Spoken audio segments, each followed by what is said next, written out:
Hey everyone, I hope you're all well. Here's the second part of your lecture discussion this week, and we're focusing on how should we actually police post 9/11. So I'm just going to talk through some of the key social issues that emerge when we're thinking about policing in a post 9/11 climate. So police organisations are doing a lot more work on these types of policing now, and we see things like on this first slide, we've got a police executive's guide to policing terrorism from the POP Centre, which is the Problem Oriented Policing Centre that we have in the US. So these types of guides are becoming increasingly available. Having said that, police organisations still play their cards close to their chest. There's a lot of information that they won't give out, even to people who are involved in collaborating with them about terrorism in different forms, because they don't want to sort of provide public information about the different things that they have up their sleeves, so to speak, to combat terrorist events. But some of the things that they should do, according to Clark and Newman's work: collect intelligence about possible terrorist activity, ensure that vulnerable targets are protected, and be ready to respond in the event of an attack, regardless of what that form might be. So what about taking out terrorists then? And there's a lot of focus on this idea of taking out terrorists. In fact, the Lint Cafe and a few other incidents that have happened in the last few years have been examples of how this is probably an issue that's coming to the fore more often. There's been huge criticism around these events where they're saying, well, the police didn't take out the terrorists quick enough, and the police have been criticised largely for what's perceived as their unwillingness to take out the terrorist at that particular point. So those who are willing to die for their beliefs are unlikely to be deterred by the risk of death or punishment if we put a capital punishment on a terrorist crime, for instance.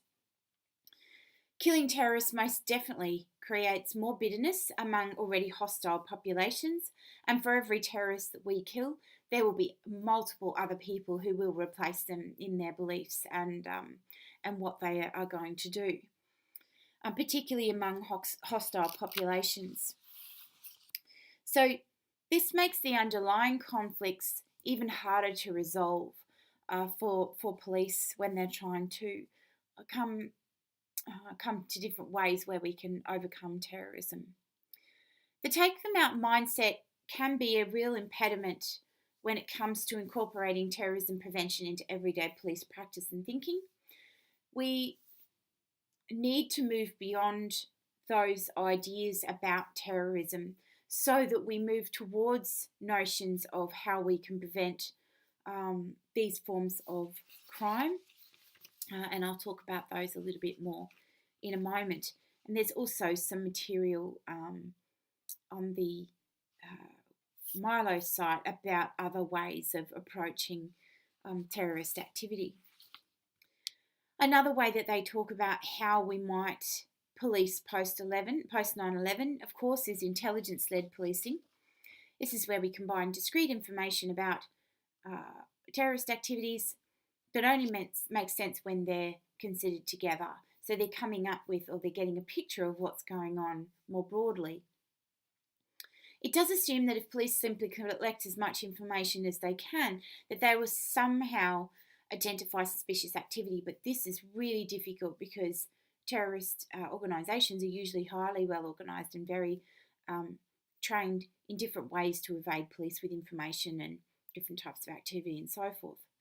It very much depends on individuals and agencies sharing information.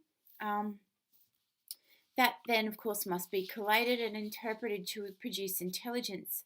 And there's two major obstacles to this. Number one, they lack properly trained intelligence analysts in the first instance, particularly in typical police service organisations. They might have intelligence analysts elsewhere, like in ASIO and so forth, but in policing organisations, that's not typically a very common role. And number two, of course, is that they lack the technology needed to share intelligence across a web of organisations. Now, we are moving forward in this area, but it takes a long time and it costs a lot of money. If you think about the level of information that we now need to store around these organisations, even just having the capacity to store that sort of stuff creates huge issues for policing organisations. And as we know, and we've already mentioned in other lectures, investigators often guard their information jealously. So again, they keep their cards close to their chest, as they say. They want to get the kudos for bringing this person to justice. So they're very unlikely to share their information with other jurisdictions. Community policing is one that we're talking about in more recent times as being highly effective when it comes to overcoming terrorist activities. This means that beat police, for instance, everyday police officers working different beats, might be assigned to particular neighbourhoods so that they can spend considerable time there, getting to know them, residents and business owners, talking with them about local problems and troublesome individuals, or people they're concerned about generally. They must spend hours and hours and hours working in these areas in order to be able to build information that becomes useful for countering terrorist activity. They've got to be trained specially and very much in terms of sifting through very few kernels of information from the overpowering chaff of useless information. So they might have piles of information, and that one, needle in a haystack is the one that becomes the useful piece of information. And as you can imagine, this is extremely labour intensive. It takes up hundreds of thousands of police hours in some jurisdictions. There are benefits of a community-oriented approach in comparison with an intelligence-led approach. A community-oriented approach often avoids undermining community trust because we're not compiling a list of subjects that is unsubstantiated. B, the charges of profiling, phone tapping, and the legal and political encumbrances thereof, all of those things we don't have to worry about because we're getting the information from the community. Of course, costly and unproductive surveillance of subjects and places also becomes not so much a huge issue.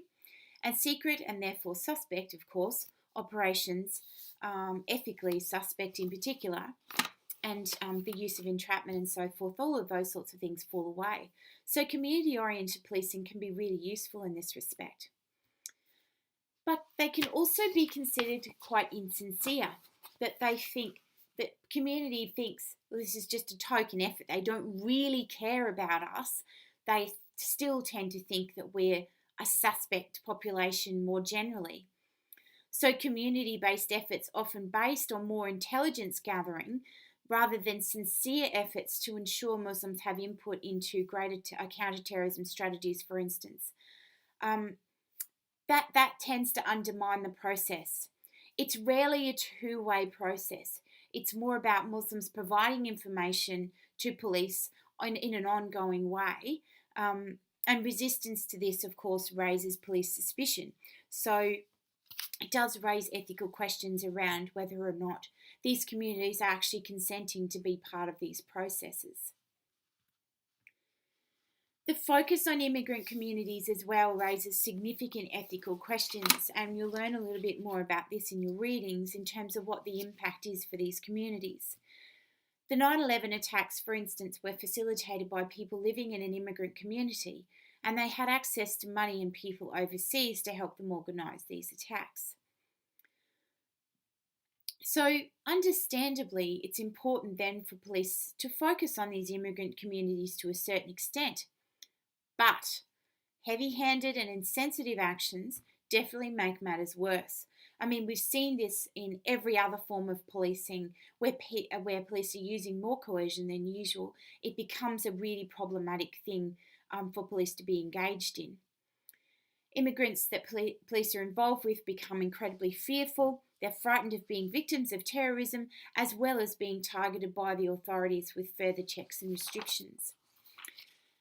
The Muslim Contact Unit that was created at the Metropolitan Police in the UK is a really good example of this, where people genuinely started to question why it was called a Muslim contact group when there were so many other different terrorist organisations. For instance, at the moment, at this very point in time, in Western nations, more people have been killed by conservative Christians than they have by fundamentalist Muslims. And we don't ever see that sort of stuff talked about in the newspapers. So that's a very significant piece of information that the community is not being given, and the media often ends up focusing on Muslim communities to the detriment of those that actually perpetrate terrorist activities. So, for instance, a great example of this is the huge focus on keeping immigrants out of Australia, send them home, stop the boats, all of those types of things. Focus on this idea and the media building fear around terrorism being part of Muslim communities. Yet, very few terrorists in Western nations, at least, are Muslim and kill people. They're mostly fundamentalist Christians. So, looking at these different types of units and this one in the UK, staff adopted overt positions to deliberately cultivate contacts with individuals holding radical Islamist viewpoints, but who did crucially not advocate the use of violence. It became a really important program, but at the same time, people did raise questions about this notion of Muslim, because radicalisation comes in so many other forms. And de-radicalisation was a core part of this focus. But yes, as I've already raised, this focus can have detrimental effects as well. So Pointing and Noble talk about how Muslim Australians experience racism post 9/11. So a little quote: events recounted a range from seemingly minor incidents such as social incivility that they were coming into contact with police for, to verbal abuse, through to threats of violence, including stalking, threatened sexual assault, actual physical assault, veil tearing to a stabbing, as well as property damage from graffiti and vandalising motor vehicles, to bricks through windows and arson. So all of these different things are things that have been reported to these researchers from different types of Muslim people in Australia after the 9/11 attacks. Most were one-off incidents, but several respondents talked about ongoing experiences. Most events involved two perpetrators, but some talked about larger groups and even institutional racism. Interviewees also cited several examples where some forms of incivility and vilification were based on ethnicity and faith were a regular part of their daily life in contemporary Australia. So this is really concerning, considering that if we don't want Muslims to be engaging in terrorist activities and organising these activities in Australia, we need to be nice to them. They need to feel like they're part of our community. If we continue to vilify them in different forms, they're going to become angry, and that is what they've found leads to radicalisation in different forms, when they don't feel like they're being accepted as part of a community. So the way that we're becoming more increasingly racist against Muslim people is a really major concern for police organisations at the moment, because the more we do that, the more we antagonise those communities, the more likely they are to become radicalised terrorists. And of course, security measures sometimes have a role in this. Now, Blackwood's done this great project in the UK, in Scotland and Glasgow, that looked at the treatment of Muslim people going through airports. And they talk about this notion of what they call flying while Muslim, the possibility of being misrecognised as an other, and dangerous, compromises one's trust in how one will be perceived and treated. Um, Multiple agencies in the airport being involved in, cracking down on terrorist activities meant that there were multiple points where Muslim people were being stopped, or people that people might think look Muslim, for instance, which doesn't actually exist. There are so many different ways of being looking Muslim. It just doesn't exist. It's like race. It's not a useful category in that sense. They had a lot of racism from other passengers. Why are you stopping me? He's the one that you should be stopping, things like that. And they had strategies that they used for lessening unwelcome attention. So they avoided particular airports. They travelled much less. They changed their micro behaviours, so they avoided eye contact. They changed the way that they walked and they talked. And they definitely removed markers of Muslim identity in order to try not to attract those multiple stops in airports. But it's not just airports or security measures that raise questions around these types of things. Police measures also do this type, raise questions around those things. So Cherney and Murphy are two of the leading researchers in these areas across Australia particularly. And they did some research with Muslim people in Australia post 9/11. And they found that they were having their passports seized. Participants were being questioned due to their overseas travel. They were being approached and interviewed by police due to activities with families and friends, or activities of families and friends, so people they knew. And they may not have even known that those people were engaged in those activities. And of course, they were being questioned about their associations with particular people under police surveillance. Now, some of the other issues that have become thrown into the pot around these forms of policing is definitely the fact that Muslim people cannot question police or government policy for fear of being thought of as suspicious. And we get instances like the one on this particular slide with a person, holding a sign that says behead those that insult Islam and things like that. And that was in Australia. So people are rightfully really concerned about folks who have views who are significantly, I suppose you could argue, extreme. But they fear speaking out about these types of things for... they're worried that they're going to be seen as, people are going to think that they're terrorists because they don't agree with the way that police are working with Muslims in Australia, for example. Police engagement with Muslim communities can sometimes be questioned in terms of whether or not it's legitimate by the community members themselves. So leaders are often thought about as selling out or joining forces with when they're working with police leaders, and that's a real problem. They can be targeted by people in their own communities for doing that.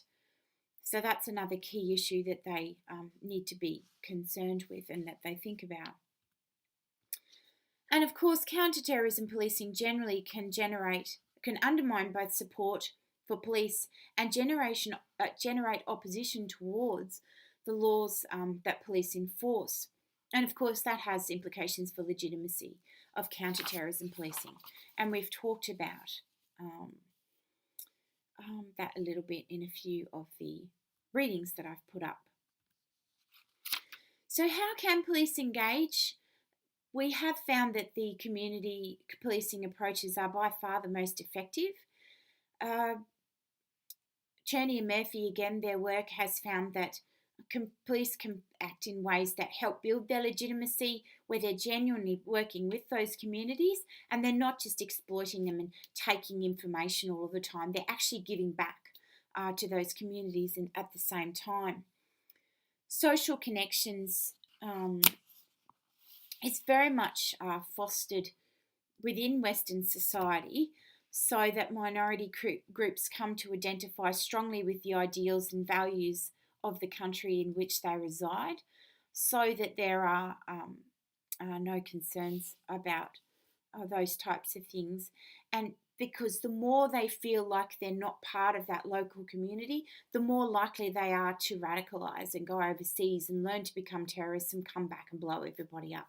So we really need to be able to stem the tide of racist sentiment against folks who are otherwise perceived as terrorists. So those who are involved in Muslim communities and so forth. So, for instance, women who wear hijab or burqa are the people that are most commonly targeted by Westerners in everyday life when they're walking down the street, going to the shop and so forth. These are the folks who will, if they continue to be treated like that and are hated on a daily basis, they will radicalise and become terrorists. So there are some, it's really important that we focus on those social connections, as well as look at counterterrorism laws and policies and make sure that we're developing them so that they can seem to be legitimate by the groups that are targeted by them, and then they're not considered to be coercive. There are other ways of doing policing, which is a program in, oh my gosh, I've completely forgotten. It's a program in,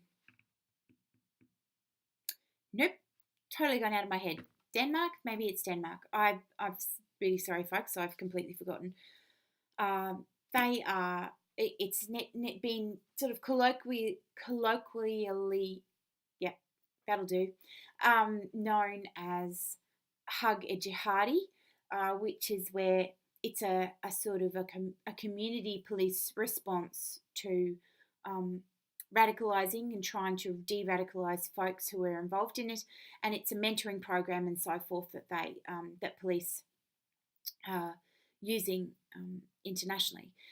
I have the video of this. I've linked it on your Milo site for you. It is amazing. It's an incredible watch and very much worth your time and effort, because it demonstrates the importance of a supportive approach focused on social connectedness and how we can just, dissolve radicalisation in an instance if we focus on trying to make people feel more connected to local communities. So overall, I suppose in these two lectures, as some kind of summary, I suppose, we can see that terrorist activity is extremely complex, and the whole context of that activity, everything involved, the interconnectedness of the communities and police and the terrorist organisations and individuals who are rogue, lone wolves and all of these types of things. It is hugely complex and difficult to navigate at the best of times. And balancing between working with these types of communities and then or getting them offside, particularly Muslim communities, is an incredibly difficult balancing act for police to try and maintain. We need to have legitimate police approaches, and those that are considered more legitimate are those that get more support from Muslim communities. But it's also important to think about the broader context or impact of counterterrorism policing, which is why I've focused on that quite a bit this week. And a great quote from a focus group in the work of Cheney and Murphy. It talks about Anders Breivik, I think his name is. They say, you get a guy in Norway, in reference to Anders Breivik, who killed 77 people in Norway in 2011. He was a white supremacist. He kills so many people and he's just sick, mentally unwell, sick in the head type of things. He's not, whereas if it was a Muslim guy, it would have been, he's a terrorist and that type of thing. So they didn't actually talk about him as being a terrorist. They talked about him as being mentally unwell and sick and needing incarceration and so forth. But other terrorists, Muslim folks, if he was Muslim, they argue that wouldn't have been something that was possible. Anyway, on that note, I'm going to end. I hope that was useful for you and that you get something out of it and that you enjoy working through the material this week. I'll chat to you next week. Have a wonderful week and I'll see you soon. See ya!